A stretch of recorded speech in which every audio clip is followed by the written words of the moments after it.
السلام عليكم ورحمة الله وبركاته. kusoo dhawaada Yasmin Yasin channel.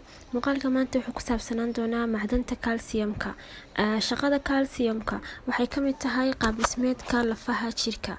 Calciumka xididka xaddiga ugu badan boqolkiiba 90 waxaa loo isticmaalaa xoojinta, korinta, badqabka iyo dayactirka lafaha.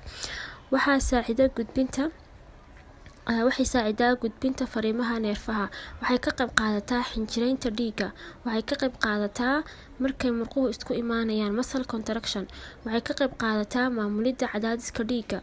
Inta ama qadar uu jirku u baahan yahay maalintiiba waxaa loo kala qaybiyaa sidaan ama waxa loo yaqaan adequate intake.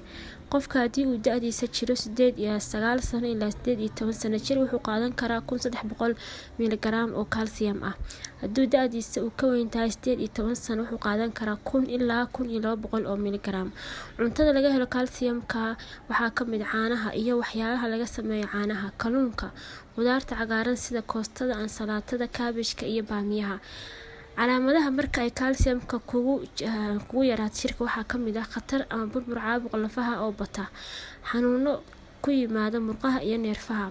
calaamadaha markay calciumka kugu badato waxaa ka mid ah ama waxaa jirkaaga ku arki kartaa ama waxay sababi kartaa kiliyaha oo dhagax galo.